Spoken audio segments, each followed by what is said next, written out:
It was upon one of those restless autumn nights, when the wind rattled against the window panes and the rain drummed a ceaseless rhythm upon the rooftops of London, that Sherlock Holmes and I found ourselves in the warmth of our sitting room at 221 B Baker Street.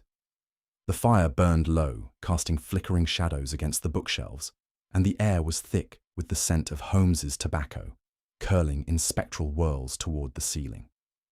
Holmes sat in his customary chair, his long fingers steepled, eyes half-lidded but keen, lost in some private reverie of thought. I had, for my part, abandoned a futile attempt at reading the evening paper, my thoughts as unsettled as the storm outside. There was in Holmes's manner a peculiar tension, as though he anticipated some unseen force upon the threshold of our evening. I was about to remark upon this when a sudden, frantic knocking shattered the stillness. Holmes's eyes snapped open. "We are about to have a visitor, Watson," he murmured, rising in one fluid motion, "and not, I suspect, a bearer of good news." The knocking came again, sharp and insistent. I hurried to the door and flung it open, revealing a figure drenched by the rain, his face pale and drawn in the dim gaslight. Sir Reginald Ashcroft, a man of considerable stature in the Foreign Office, stood upon our doorstep, his breath ragged, his expression one of barely concealed desperation. The moment Sir Reginald Ashcroft stepped inside, he collapsed into the nearest chair, his sodden overcoat trailing water onto the rug. His gloved hands trembled as he removed his hat, revealing hair slicked with moisture and a countenance drawn by some terrible burden. Holmes, ever the master of composure, took his place opposite our guest, his piercing gaze already at work upon the man. "Your distress is evident, Sir Reginald," he remarked, his voice even, "and the hour of your visit suggests a matter of no ordinary consequence." The official exhaled a long, unsteady breath, running a hand through his damp hair. "Mr. Holmes, I have come to you because there is no one else I can trust. The matter I bring concerns the very stability of the empire itself." Holmes's eyes gleamed with interest, but he did not interrupt. "I have been entrusted with documents of the utmost importance," Sir Reginald continued, "papers containing information that, if exposed, could unravel years of diplomatic effort and plunge Britain into chaos. And now—" He swallowed hard, his voice barely above a whisper. "Now they are gone." Watson though I was, accustomed to the grim cases Holmes undertook, even I felt a chill at the weight of his words. Holmes, however, remained impassive, merely reaching for his pipe. "You speak of theft," Holmes said, "and yet I sense there is more to it than simple burglary." Sir Reginald's gaze darted about the room as though fearing unseen listeners. "There was also a note, Holmes," he murmured. "A message left in place of the stolen papers. And I fear—" He hesitated, his voice lowering to a whisper. "I fear it is a warning." Holmes leaned forward, his sharp features illuminated by the glow of the fireplace. "A note, you say?" Sir Reginald reached into the breast pocket of his coat with trembling fingers and produced a folded scrap of paper, which Holmes took delicately. I peered over his shoulder as he unfolded it, revealing a short, cryptic message written in a hand both elegant and unfamiliar. "The shadow moves where the lion sleeps. Beware the dawn." Holmes studied it intently, his brow furrowing. "Fascinating," he murmured, his voice betraying no immediate conclusions. "And the document, when did you last see it?" "Last night," Sir Reginald replied. "I secured it in my study at Whitehall, under lock and key. This morning, the lock was unbroken, the room undisturbed, yet the document was gone." "An impossibility," I muttered. Holmes shot me a brief, knowing glance. "Not an impossibility, Watson, but rather a problem of access and method. Either the thief possesses means beyond the ordinary, or they were never truly an intruder to begin with." Sir Reginald's face darkened. "There is only one possible conclusion," he said. "Someone within the government must have taken it." Holmes nodded absently, his fingers lightly brushing the edge of the note. You assume that the motive is espionage? Sir Reginald hesitated. I can see no other explanation. Holmes said nothing for a moment, his expression unreadable. Then, with slow precision, he held the note up to the light, scrutinizing every fibre of the paper. This ink, he said at last, is of a peculiar variety. A blend seldom used in England but quite common in the East. Sir Reginald sat bolt upright. Then my worst fears are true. Perhaps, Holmes murmured. Or perhaps this is merely what the thief wishes you to believe. The room fell into silence, save for the steady patter of rain upon the windows. I saw in Holmes's gaze the glint of an intellect already far ahead of us, threading together fragments of a mystery yet unseen. At last, he turned to Sir Reginald with quiet resolve. This is no mere burglary, Sir Reginald.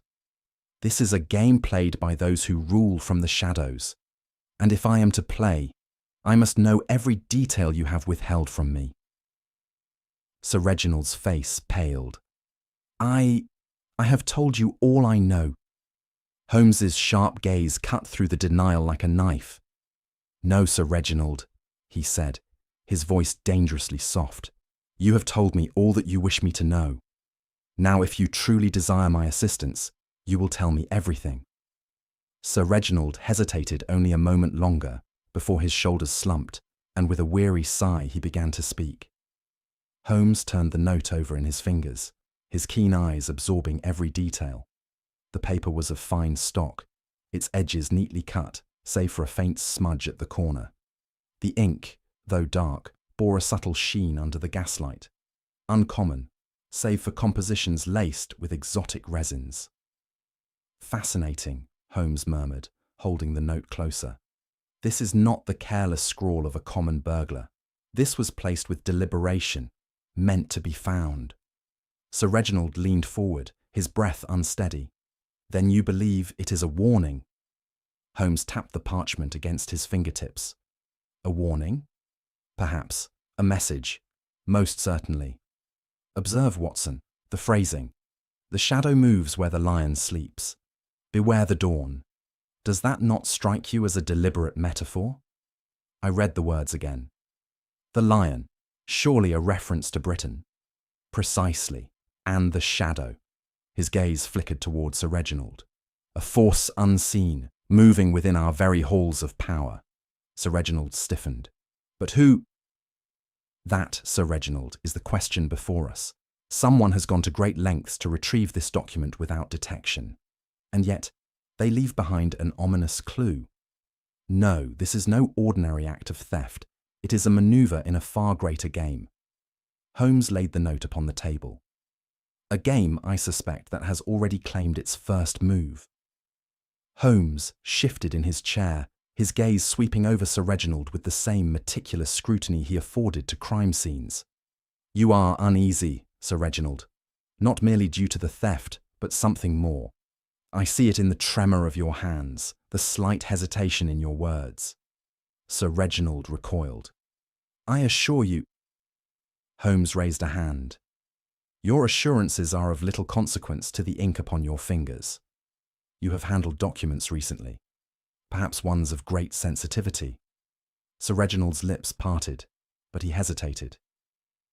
And the scent, Holmes continued, lingering upon your coat, an Eastern tobacco, unfamiliar to most in London, but unmistakable to those acquainted with foreign embassies.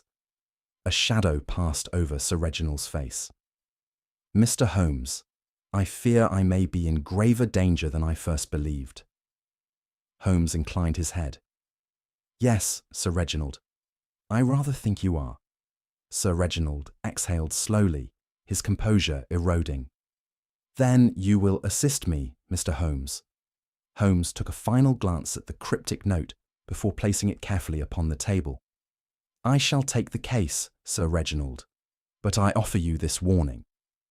He leaned forward, his voice quiet but firm.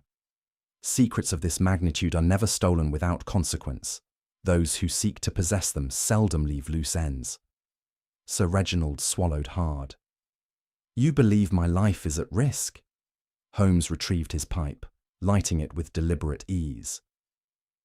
I believe, Sir Reginald, that you must ask yourself a far graver question, not whether your life is at risk, but whether you were ever meant to survive this affair at all. The morning was grey and sullen as we made our way through the bustling streets of London towards Sir Reginald Ashcroft's estate. The rain of the previous night had left the roads slick, and a heavy mist clung to the air, muting the sounds of the city. Holmes had been unusually silent throughout the journey, his gaze fixed upon some unseen horizon, his mind already grappling with the enigma before us. The Ashcroft residence was a stately manor in Belgravia, a towering monument to wealth and influence. As our cab drew to a halt, I could not help but notice the increased presence of uniformed guards, their expressions grim and watchful. Holmes, ever attuned to his surroundings, observed them with mild interest. "A most curious display," he murmured as we stepped out. "One might assume a plot against the monarchy itself, rather than a mere case of stolen papers." We were led inside by a stoic butler, who guided us through a dimly lit corridor to Sir Reginald's study. The man's demeanour was stiff, his movements precise, yet there was something in his downcast gaze that suggested unease. Holmes, of course, took note. As we entered the study, Sir Reginald rose to greet us, his face lined with weariness.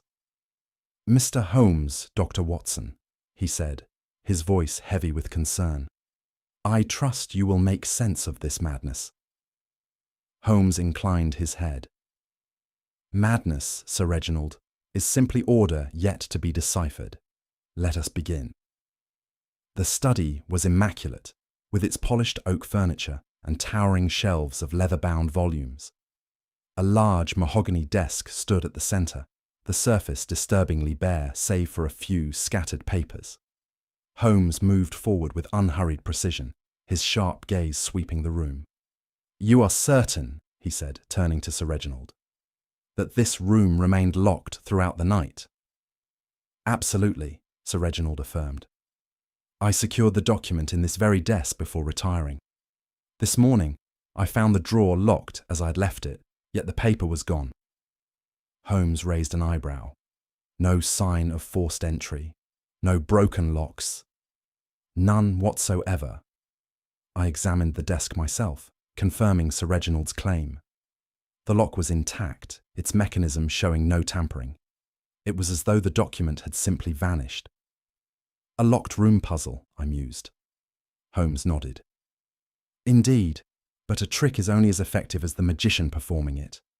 He knelt by the desk, fingers brushing against the wood. "A trick leaves traces, Watson.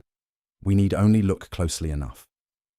He straightened, his hand resting lightly upon the surface.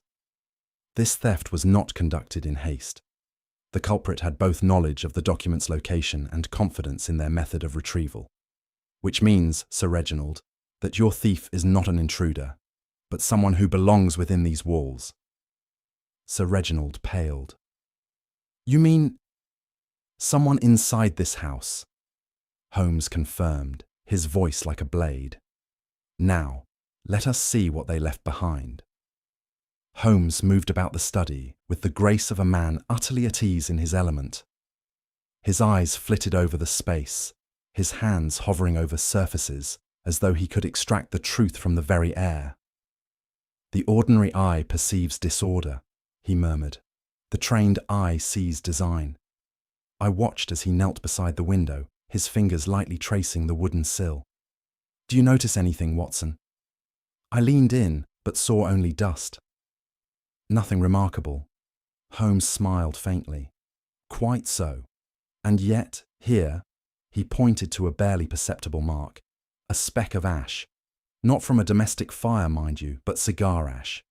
A most particular variety, with a distinctive grey-white hue.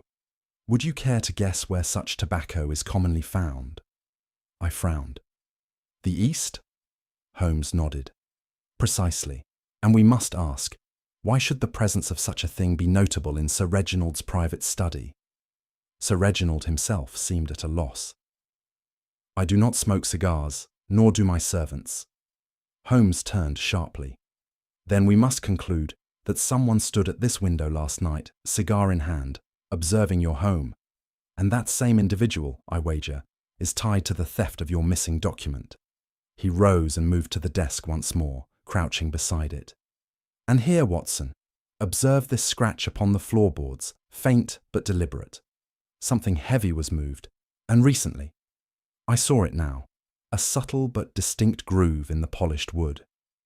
The desk? I asked. Perhaps, Holmes mused. Or something within it. He turned back to Sir Reginald, his expression unreadable.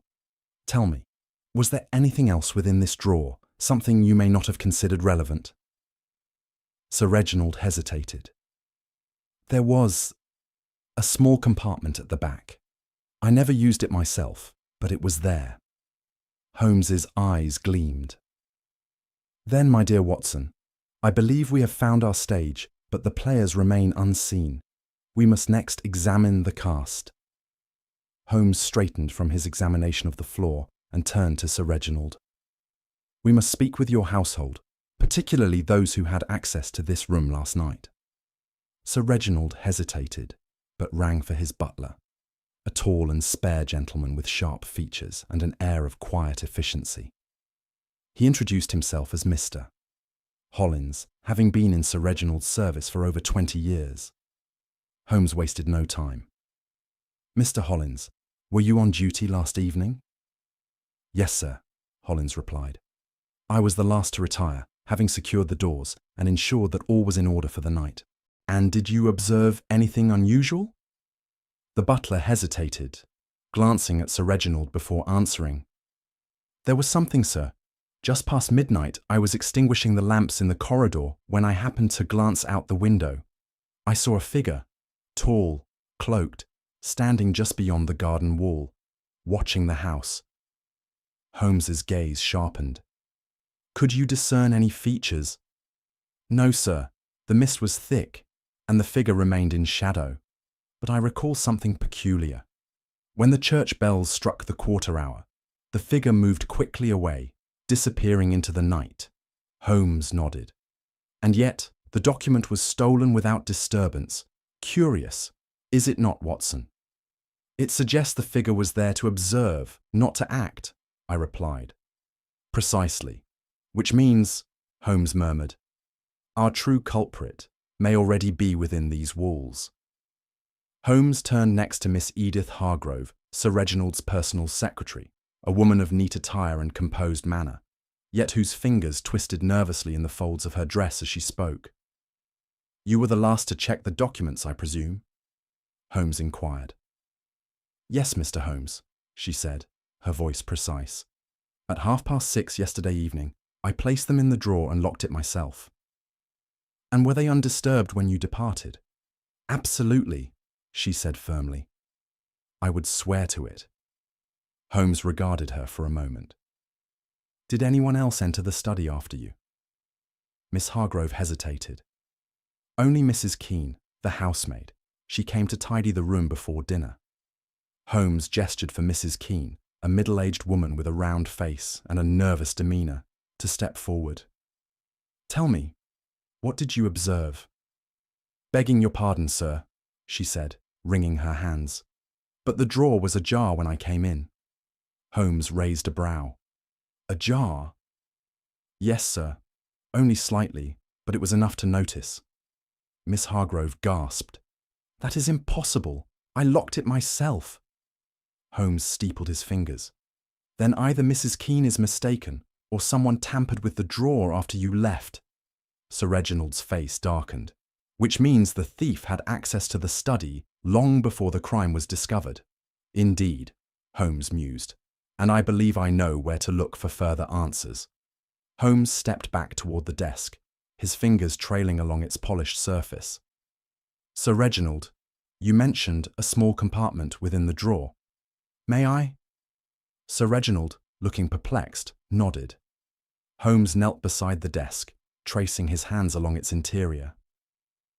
A moment later, his fingers pressed upon a subtle indentation, and with a faint click, a concealed compartment slid open. A small envelope lay within. Holmes withdrew it, turning it over in his hands. This, I believe, was meant to be found later. Would you care to explain, Sir Reginald? Sir Reginald's face paled. I had nearly forgotten. That compartment was used for storing unofficial correspondences. I never placed anything of importance there. Holmes opened the envelope. Inside was a single, folded slip of paper, its contents written in the same elegant hand as the cryptic note left behind. It is too late. The lion stirs, but the shadow has already moved. A heavy silence settled over the room. I could see the unease in Sir Reginald's countenance, the confusion in Miss Hargrove's eyes, and the nervous shifting of Mrs. Keene's hands. Holmes folded the note carefully. Gentlemen, this is no ordinary theft. This is a challenge, and I do believe our adversary expects us to play our part accordingly. Holmes remained by the desk, his fingers idly tapping the polished wood, his thoughts clearly elsewhere. He turned suddenly to Sir Reginald. Tell me, sir, who else had access to this study? Sir Reginald hesitated. Aside from myself and my secretary, only a few trusted associates. But none would dare. Holmes cut him off with a sharp gesture. Names, Sir Reginald. The official's gaze flickered, and a shadow passed over his face. Lord Harrington. I glanced at Holmes, noting the faint narrowing of his eyes. Lord Arthur Harrington, a man of high standing, yet one whose name was often whispered in connection with matters of diplomatic intrigue. His views on Britain's foreign policies were contentious, and rumours swirled of his unofficial dealings with foreign interests. Holmes leaned forward. He had access to this room. Sir Reginald exhaled. Yes, but I cannot believe he would stoop to such treachery. Cannot believe, or will not believe, Holmes mused. Consider, Watson, a document of grave importance vanishes without a trace, yet no signs of forced entry exist. The study's access is limited, and the only individual outside Sir Reginald's trusted staff is a man with alleged foreign ties. Then you suspect Lord Harrington? I asked. Holmes shook his head. Suspect. Number, but I do find it most convenient that a man rumoured to traffic in state secrets is entangled in a case where state secrets have gone missing. Sir Reginald's face darkened. You must tread carefully, Mr. Holmes. Lord Harrington is powerful. Indeed, Holmes murmured, but so too are the shadows in which he walks. Holmes took up the cryptic note once more, holding it to the light. The shadow moves where the lion sleeps, he murmured. What do you make of it, Watson? I considered. A warning, a suggestion that unseen forces are at play. Precisely. This is no simple burglary, no act of common theft. This is a manoeuvre in a far greater game. He turned to Sir Reginald. You are not merely the victim of a crime, Sir Reginald.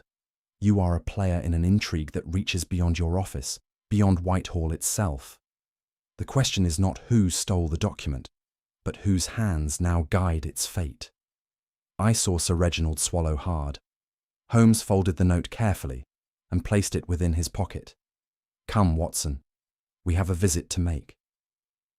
Holmes was silent during our journey. His long fingers steepled before him, his gaze fixed upon the shifting streets of London.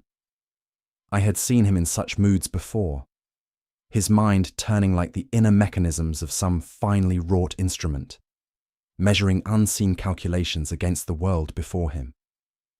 Diogenes Club, he instructed the cab driver as we passed through Pall Mall. A matter of some urgency. I turned to him in surprise. Your brother? Who else, Watson? This matter moves in circles where only Mycroft may glimpse the full design.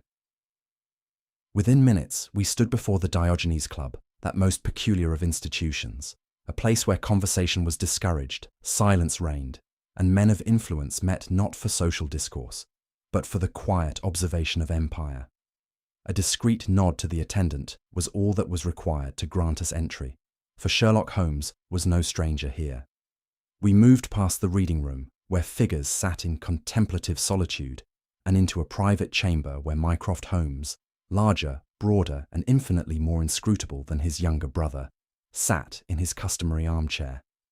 He did not rise as we entered, but his small eyes flicked toward us with the faintest glimmer of recognition. "You are late," he remarked, as though he had expected our arrival. Holmes took a seat opposite his brother.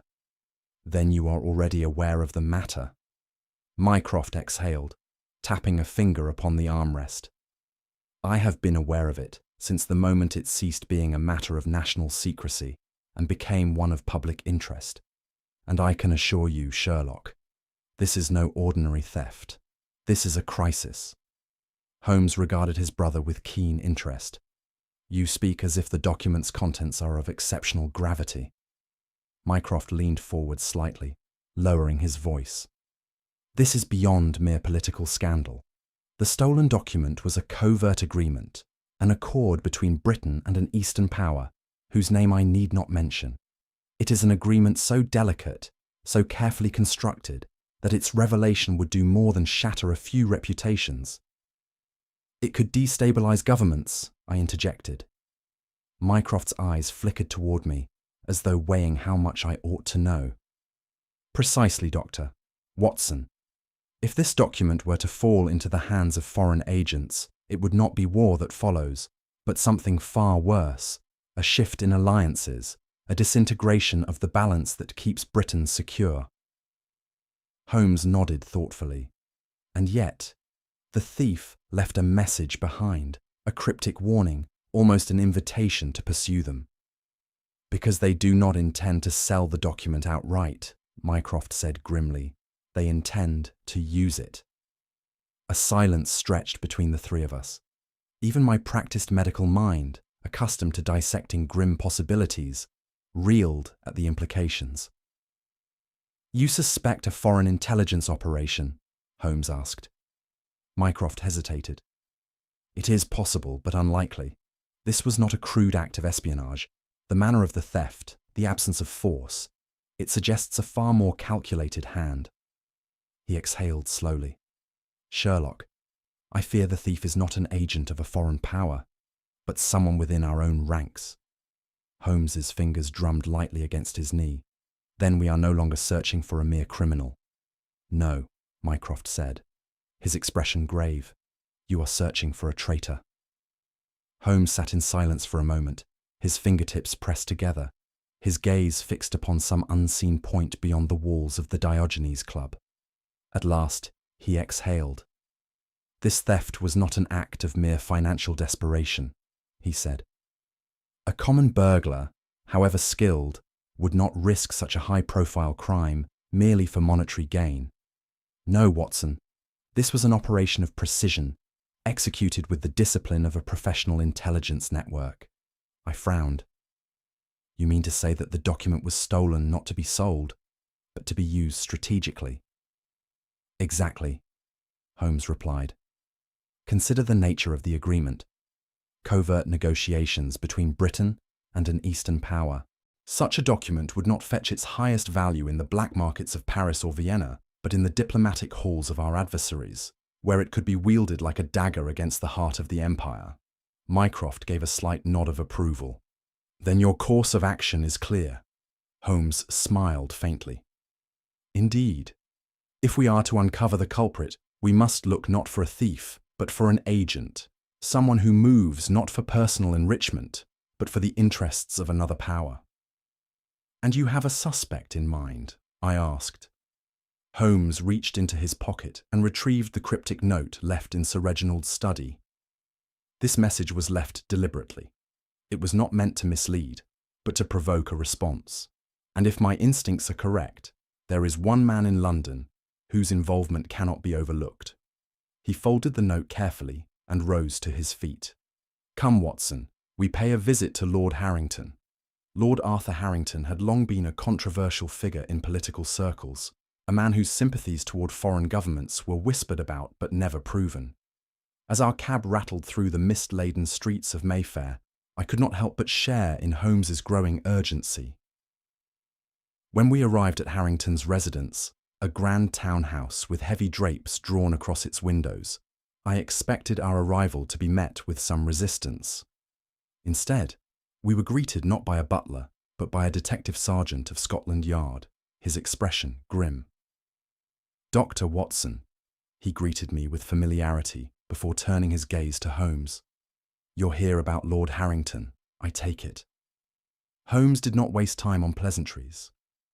"You have already been summoned." The sergeant nodded. "We were called an hour ago by his housekeeper.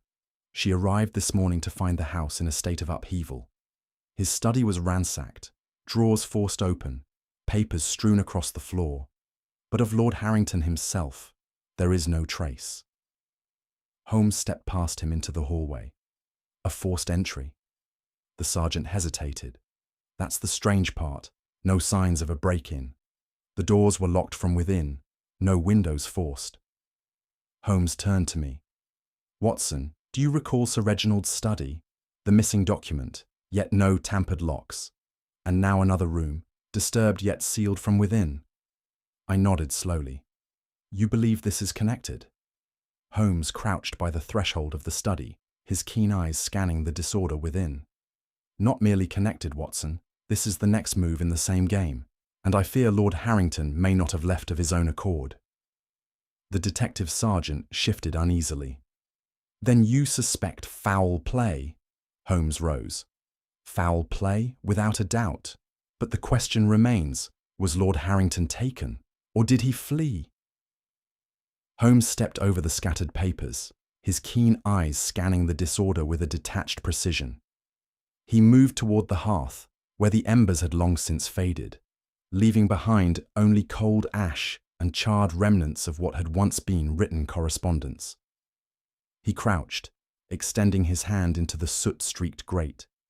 Extracting a partially burned fragment of paper, the edges curled and blackened by flame. He held it up to the dim light filtering through the study window.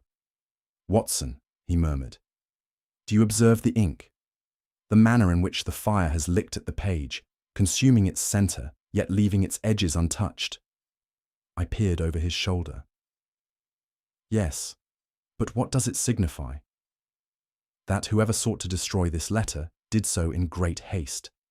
And, crucially, not thoroughly enough." Holmes reached into his coat and withdrew a small magnifying lens, scrutinizing the visible portions of text. A sequence of numbers remained intact, neatly written in the lower half of the paper. Sir Reginald, who had been watching with growing tension, inhaled sharply. "A cipher?" "Precisely," Holmes said. "And what do we deduce from its presence, Watson?" I hesitated. "That Lord Harrington received a coded message before his disappearance." Holmes smiled faintly. "More than that, my dear fellow. A man who destroys a letter so clumsily does so not out of caution but out of fear, which means Lord Harrington was either forced to destroy this in a moment of crisis, or, more intriguingly, he burned it himself before vanishing." Sir Reginald paled. "Then you suspect he was complicit?" Holmes tucked the letter into his pocket. "I suspect only that Lord Harrington knew precisely what was coming for him." Holmes settled into one of the few upright chairs in the ransacked study, his gaze fixed upon the half-burned letter. "This is a numerical cipher, Watson, an elementary form of encoding information used by those who wish to obscure their communications without the need for elaborate encryption." He retrieved a small notepad and quickly transcribed the remaining sequence of numbers, his brow furrowed in concentration. "Here," he said, tapping the page. "The structure of the sequence suggests coordinates. These numbers are not random, but a reference, most likely a location within London." I leaned in. "A location? But where?" Holmes's fingers drummed against the arm of the chair.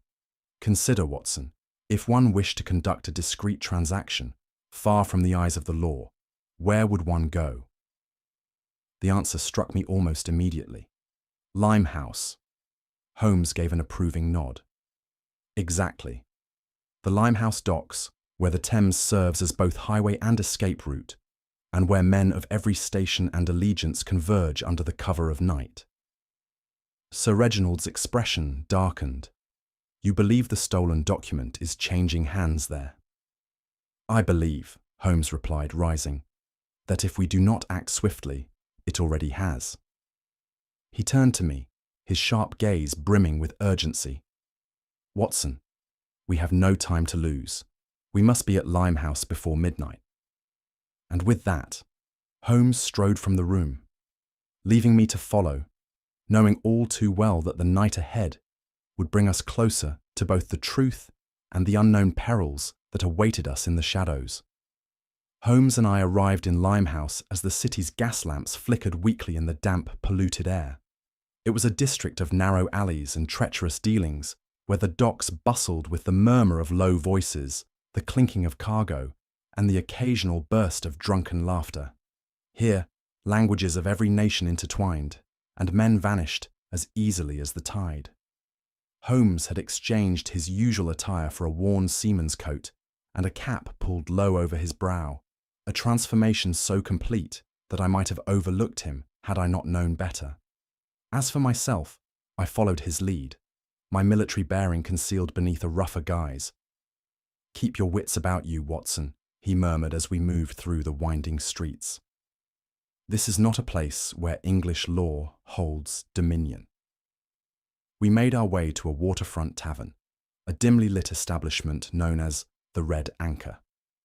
Holmes had spoken before of an informant here, a man named Jin Lao, who had dealings with many who operated beyond the reach of the crown.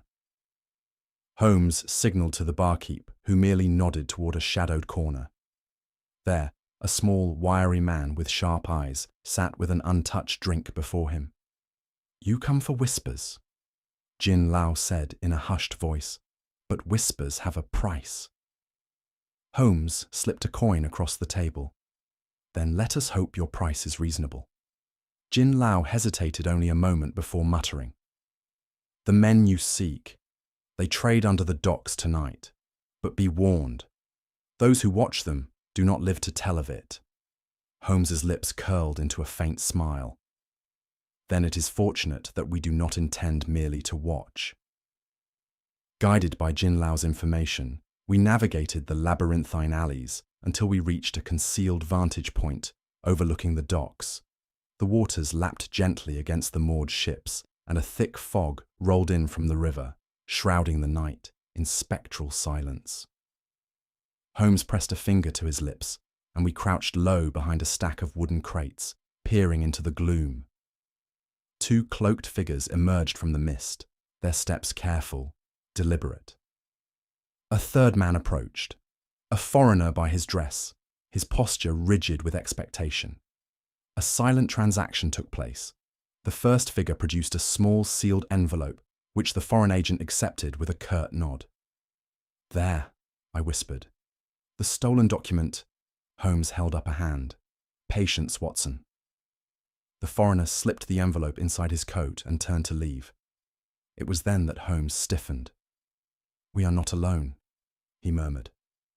A fourth figure lurked just beyond our sight, their movement barely perceptible against the fog.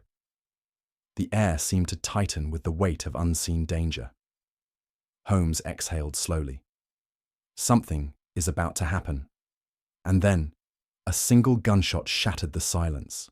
The sound of the gunshot echoed across the water, followed by a strangled gasp. One of the cloaked figures stumbled forward and collapsed onto the pier, clutching their chest. "Stay down," Holmes hissed, pulling me back behind cover.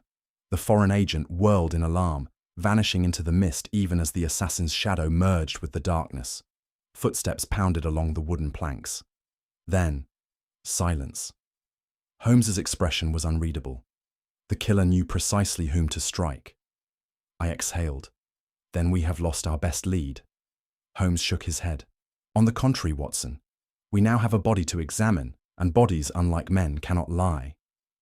He rose swiftly. "Come, we must reach him before the dock rats do."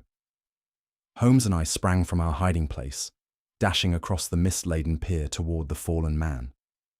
The shot had been precise, the assassin's aim unerring. Yet as we reached the crumpled figure, there was no sign of the shooter. Holmes whirled, his sharp gaze scanning the shifting shadows. "Gone," he muttered, "vanished into the fog, as if they had never been." The foreign agent had fled, his footsteps swallowed by the night. Of the assassin, there was no trace, no discarded weapon, no fleeting silhouette against the gaslit haze. Only silence. I knelt beside the victim, already knowing the truth. The man had been felled instantly, the bullet finding its mark with deadly efficiency. Holmes crouched opposite me, his fingers moving deftly over the body. A clean shot to the heart, I observed grimly. Professional, Holmes murmured. This was no act of desperation, Watson. This was an execution. He pressed his hand lightly to the victim's wrist, then, with great care, turned the man's face toward the dim light. Even in death, his features were unmistakable. Lord Harrington, I breathed. Holmes's expression was unreadable. The game has changed, Watson. A light footstep sounded behind us, and we turned to see Scotland Yard's Inspector Gregson emerging from the gloom, flanked by 2 constables. Holmes, Gregson said, his voice wary, I might have known I'd find you at the centre of this mess. Holmes rose smoothly. And I might have known, Gregson, that you would arrive just in time to be too late. Gregson stepped forward, glancing between us and the lifeless form of Lord Harrington. What the devil has happened here? Holmes did not answer immediately. Instead, he reached for Harrington's lifeless hand, his keen eyes narrowing as his fingers brushed against something crumpled in the dead man's grip. A final defiance, Watson, he murmured. Even in death, he clings to the truth. He pried the object free and unfolded it carefully. A half-burned letter, its edges blackened, but its message still visible. Holmes straightened, his gaze darkening as he read the surviving lines aloud. The pact is broken. The lion sleeps no more. We move at dawn. Gregson frowned. What does it mean? Holmes tapped the paper lightly. It means that Lord Harrington was not merely a victim of conspiracy, he was entangled in it. Either he sought to betray his allies, or he realized too late that he had been a pawn in a greater scheme. Then he was killed to silence him, I asked. Precisely, Holmes replied. And consider the wording, Watson. We move at dawn. This is no idle threat. It is a warning. Whatever this organization has planned, it is already in motion. Gregson's face hardened. Then we must act quickly. Holmes folded the letter, slipping it into his coat. Indeed, Inspector, for I suspect that by sunrise, the British Empire itself may hang in the balance. Holmes paced the sitting room of 221B Baker Street, his hands clasped behind his back, his expression sharp with calculation. The events at Limehouse had confirmed our worst fears. The stolen document was not merely missing, but in the process of being leveraged against the Crown. The murder of Lord Harrington had silenced one conspirator, but the true architect of this treachery remained in the shadows. Holmes came to an abrupt halt. They believe they have secured the only copy of the document, he murmured. That is their greatest weakness, Watson. I frowned. You mean to make them believe otherwise? Precisely.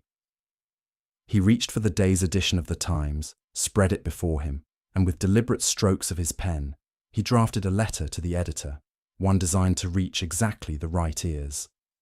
Sir, in light of recent diplomatic developments, it is imperative to recall that duplicates of all sensitive agreements are secured in hidden locations throughout the Empire. Recent events have only reaffirmed this necessity. Let us not forget that the true weight of a document lies not in the ink upon its page, but in the knowledge of its existence. A concerned statesman. He sealed the letter and handed it to me. Have this delivered at once, Watson. If our adversary is as cautious as I suspect, they will not risk the possibility of a second copy remaining beyond their grasp. You mean to draw them out? Holmes allowed himself a rare smile. We are no longer searching for a thief, Watson. We are baiting a trap.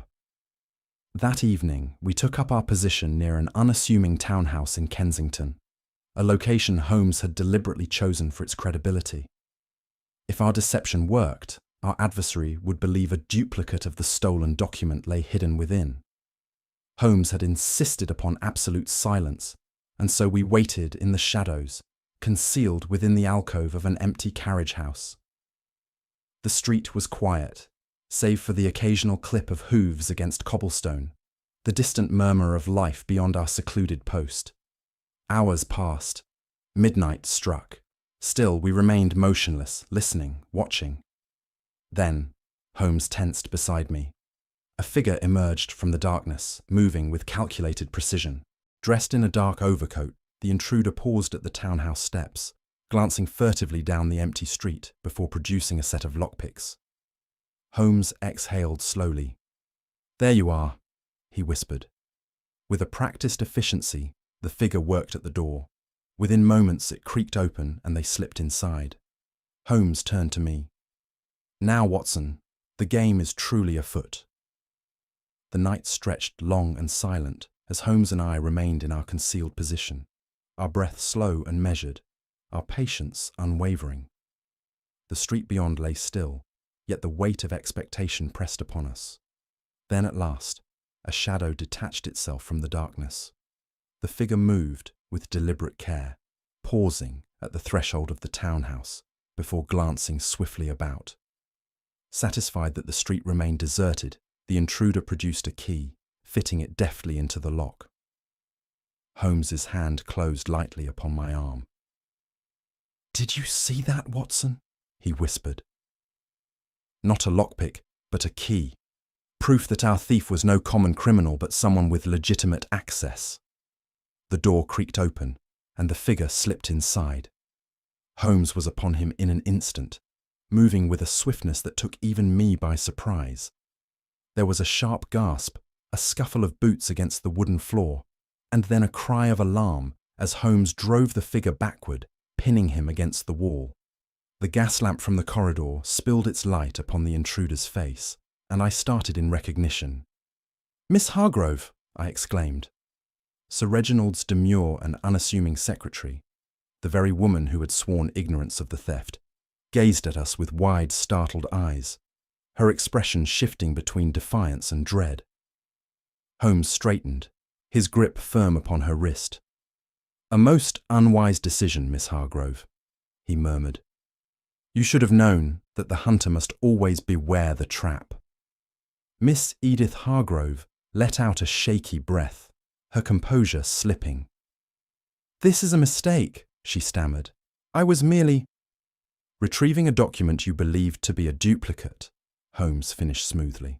"A document you feared could unravel all your carefully laid plans." She paled, but said nothing. "Come now, Miss Hargrove," Holmes continued, his voice light yet edged with steel. "The game is done. We have already traced your steps, from Sir Reginald's study to Lord Harrington's ill-fated demise. You played your part well, I grant you, but the moment you laid hands upon that envelope, you revealed the truth. You are no mere secretary, but the orchestrator of this entire affair." She swallowed hard, her fingers clenching into fists. "You have no proof," she whispered. Holmes sighed. "Proof? Let us review, shall we?" He held up his fingers, ticking off each point. "You alone had knowledge of where Sir Reginald kept his most sensitive documents. You alone knew when he left them unattended. You claimed the drawer was locked when last you saw it, yet the housemaid found it slightly ajar. A mistake, no doubt, in your haste to secure the stolen papers." Miss Hargrove's breath quickened. "And when suspicion fell upon Lord Harrington, you ensured his silence, whether by persuasion or by force. But when your hired assassin proved too effective, you found yourself in an unfortunate predicament. Your scapegoat was dead, and the document had already begun slipping from your control." A tremor passed through her frame. "Now then," Holmes said softly, "shall we continue this discussion at Scotland Yard, or will you confess the truth here and now?" Miss Hargrove lowered her gaze, and then, in a voice barely above a whisper, she said, "I was never meant to succeed. I was merely a tool in a far greater design." Holmes's expression did not change, though I knew him well enough to sense the shift in his thoughts. "A tool," you say, he mused. Then tell me, who was the hand that wielded you? Miss Hargrove swallowed. You already know, she murmured, but you also know you can do nothing. Holmes studied her for a long moment, then nodded. Indeed, he admitted, for even treachery has its hierarchy. Gregson, who had stood silent until now, stepped forward. Who was she working for, Holmes? Holmes exhaled slowly. Someone within the government itself, he said. Someone too powerful to touch, too cautious to be exposed. This plot was never about mere theft. It was a maneuver, a shift in the balance of influence, played at the highest level of the empire. Gregson's face darkened. Then what do we do? Holmes turned back to Miss Hargrove. We do what must be done, he said. We expose what we can, and as for the true culprit... He retrieved his pipe and struck a match, watching as the flame flickered and died. Some games, he murmured, are won not by confrontation, but by waiting for the king to fall of his own accord. As we sat in the dimly lit sitting room of 221B Baker Street, Inspector Gregson leaned forward, his expression a mixture of satisfaction and unease. Miss Hargrove was in custody, yet the deeper conspiracy remained untouched. Holmes, however, seemed entirely at ease. He took a slow draw from his pipe before speaking. It was an elegant deception, Watson, but even the finest illusions leave their traces. I nodded. The ink stains upon Sir Reginald's fingers indicated he had handled the document before its disappearance, Holmes finished. But more importantly, the ink itself was of a peculiar Eastern blend, used exclusively by a select few government officials. That suggested two things. First, that the stolen document had been copied before its removal, and second, that the thief was not an outsider, but someone within Whitehall itself. Gregson frowned. And the tobacco? Holmes smiled faintly. Ah, the rare Eastern tobacco, an unmistakable scent found upon Sir Reginald's coat. It was not his own, of course, but transferred from close contact with someone who smoked it. Who among our suspects indulged in such a luxury? Lord Harrington, I said at once. Precisely. Holmes gestured toward the cryptic letter we had retrieved from Harrington's study. Yet the most damning clue of all was this, the coded message he tried to destroy. Not because it exposed his own treachery, but because it revealed he had discovered the true conspirator before us. Gregson exhaled. Then Harrington wasn't the traitor? Holmes shook his head. No, Inspector. He was the sacrificial pawn. Gregson ran a hand over his face. So, let me get this straight. Harrington was set up. Indeed, Holmes replied. Consider the brilliance of it. Who better to take the fall for such a crime than a man already suspected of foreign sympathies? From the outset, everything was orchestrated to lead us directly to him. I thought back to the carefully placed clues, the planted note, the staged ransacking of his study. But why kill him? I asked. Holmes exhaled slowly, because he was never meant to be more than a scapegoat. He may have been involved at first, Watson, but at some point, he realized he was being used. He had uncovered enough of the truth to make himself a liability, and so, before he could expose the real mastermind, he was silenced. Gregson's face darkened. Miss Hargrove's doing? Unlikely, Holmes said. She was clever, but she was merely an operative, a facilitator, not the architect of the plan. The true orchestrator remains untouched, hidden within the very ranks of power. A heavy silence settled over the room. Gregson shifted uneasily. And what do we do about it? Holmes leaned back, his gaze unreadable. We wait, Inspector. The game is not yet over, and men who weave such tangled webs inevitably ensnare themselves. I studied him carefully. And if they do not, Holmes gave a slow, knowing smile. Then, my dear Watson, we shall simply have to give the web a little shake. The morning following Miss Hargrove's arrest, Holmes and I found ourselves once more within the sombre walls of the Diogenes Club. summoned at the behest of Mycroft Holmes. We were led into a private chamber where Mycroft sat, as ever, in a state of perfect composure, his fingers lightly drumming upon the armrest of his chair. "You have been busy, Sherlock," he remarked without looking up. "And, as usual, you have made yourself rather an inconvenience to certain parties in high places." Holmes smiled faintly. "A habit of mine, I fear." Mycroft exhaled. "Your deception at Kensington was rather effective.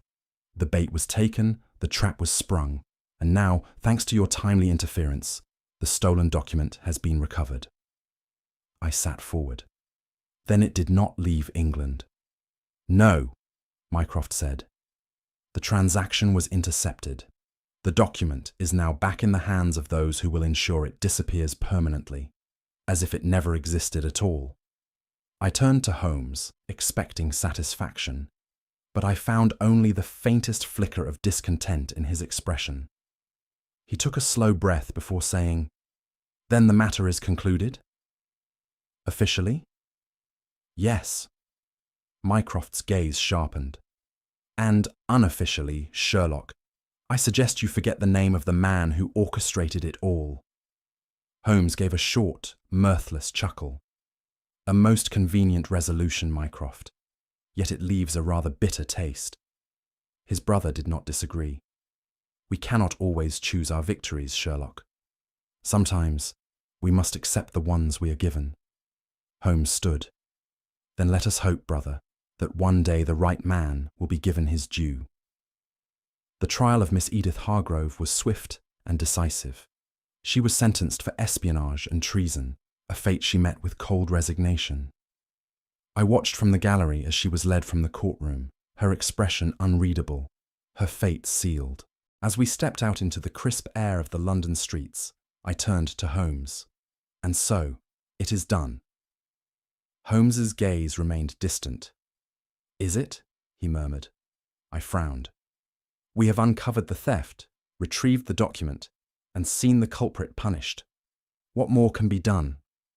Holmes lit his pipe, the smoke curling lazily into the morning air. "Miss Hargrove was but a pawn, Watson. The true architect of this scheme, the one who stood to gain the most, remains untouched, insulated by power and influence." "You speak of—" Holmes shook his head. "Do not say the name, my dear fellow. Some truths are known but cannot be spoken aloud." I let out a slow breath. "Then you believe justice has not been served?" Holmes exhaled a plume of smoke. "Justice, Watson, is an illusion crafted by those who hold the quill, and in this case, the quill was in the hand of our very adversary." We walked on in silence. Though we had untangled the mystery, though we had prevented disaster, I could not shake the weight of Holmes's words. And yet, as we crossed the threshold of 221B Baker Street, he turned to me with a glimmer of something unreadable in his eyes. "The game is never truly over, Watson," he murmured. "It merely waits for the next move." In the days following Miss Hargrove's arrest, I found myself unsettled, my thoughts returning again and again to the events we had witnessed. We had solved the case. Yes. We had unmasked the traitor, foiled the plot, and ensured that the stolen document never reached the wrong hands. And yet, the taste of victory was strangely bitter. Holmes had often spoken of justice as a construct, a fragile thing, easily bent by the hands of those who wield power. But never before had I felt the truth of those words so acutely. The true mastermind, the faceless official who had orchestrated the theft, remained untouchable, his influence ensuring that he would never be exposed. Instead, a lesser player had been sacrificed to appease the law, a pawn taken from the board, while the king remained untouched. I sat before the fire at 221B Baker Street, lost in these thoughts, the weight of it pressing upon me. Had we truly done good?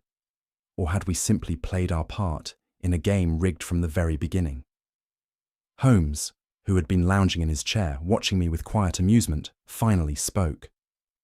"You are troubled, Watson," I exhaled, rubbing my temples. "I cannot help but wonder, Holmes. If justice can be manipulated so easily, does it truly exist at all? He studied me for a moment before answering. You ask the wrong question, my dear fellow. It is not a matter of whether justice exists. It is a matter of who defines it. I sighed. And in this case, the definition was written by those in power. Precisely, he murmured, which is why we must always watch carefully those who hold the pen. Holmes tapped the bowl of his pipe against the arm of his chair, shaking out the last embers before setting it aside. Tell me, Watson, what troubles you more? That we did not uncover the true villain, or that we did?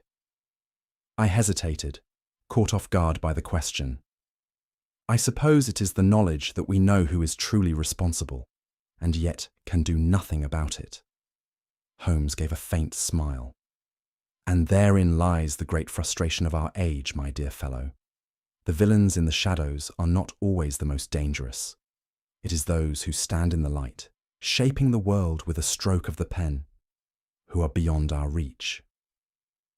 I stared into the fire, his words weighing upon me. Then what was it all for?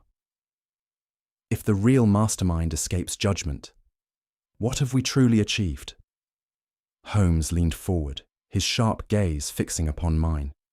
You do yourself a disservice, Watson. Do not mistake the lack of absolute justice for the absence of victory. We have prevented a war. We have saved lives. And we have ensured that those who sought to manipulate the fate of nations must, at the very least, look over their shoulders in the dark. I let out a slow breath. And that is enough. Holmes smiled faintly. It must be. For now. He reached for his pipe once more, striking a match and watching as the flame flickered to life. And yet, Watson, he murmured, exhaling a plume of smoke. The game is never truly over. The powerful always believe themselves untouchable, but history has a way of correcting such miscalculations. I studied him for a long moment before nodding. Perhaps he was right. Perhaps justice, in its truest form, is simply a matter of patience. And with that, we sat in silence, the case closed, at least for the moment. But as I watched Holmes gaze thoughtfully into the fire, I could not shake the feeling that somewhere, in the halls of power, another plot was already being written. And when the time came, Holmes would be ready. Holmes leaned back in his chair, his fingers steepled beneath his chin, the glow of the fire casting flickering shadows across his face. He had fallen into one of his rare contemplative moods, staring into the flames as if the answers to the world's mysteries lay within them. You see, Watson, he said at last, justice is a curious thing. The world imagines it to be a sword, swift and decisive, but in reality, it is more like a game of chess, every move a calculation, every victory merely a shift in position. I exhaled slowly. And yet, in this game, the king remains standing, while only the pawns are sacrificed. Holmes nodded. For now. But power is never permanent, my dear fellow.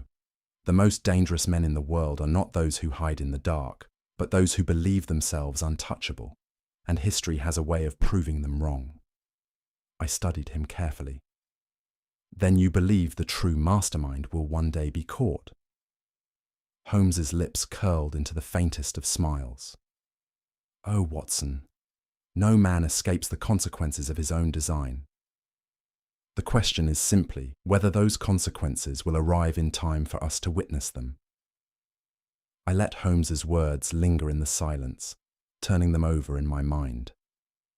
This case had been one of deception, of shadows moving within shadows, but every grand scheme had its flaw. What do you think, dear listener? What was the conspirators' greatest mistake? Was it their overconfidence? The small but telling clues they overlooked? Or was it the simple fact that they underestimated Sherlock Holmes? Share your theories in the comments below. I would be most interested to hear them.